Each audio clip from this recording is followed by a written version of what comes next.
Have you ever been involved in a real estate transaction where you're the buyer, you make an offer that's conditional on financing and inspection, you obtain the financing, you get the inspection done, there's some small issues that you want repaired, so you engage with the seller verbally, even in email correspondence, and the sellers agree that, hey, we'll fix these things, and your agent recommends, okay, we'll put together an amendment, delete the financing, delete the inspection, and then put in another provision whereby the sellers agree to rectify the issues in the home inspection report.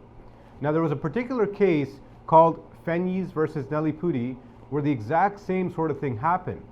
Between the two parties, through a mutual agent, the parties had agreed that work would be completed, and so the buyer's agent prepared an amendment where they deleted the conditions and added in insertions.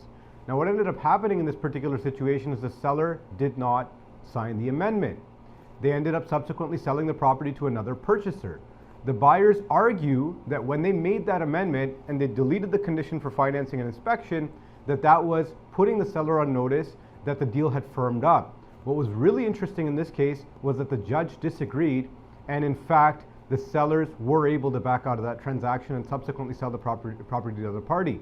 Now, in this particular situation, if you're attempting to make an amendment and do kind of what a lot of agents will recommend in the situation, our advice is that you make it so your amendment expires at least 2 hours before the deadline for your conditions.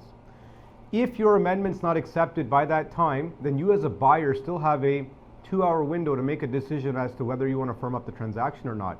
And so if the amendment doesn't get accepted, you can submit your waiver and notice of fulfillment, and in this situation, have your cake and eat it too.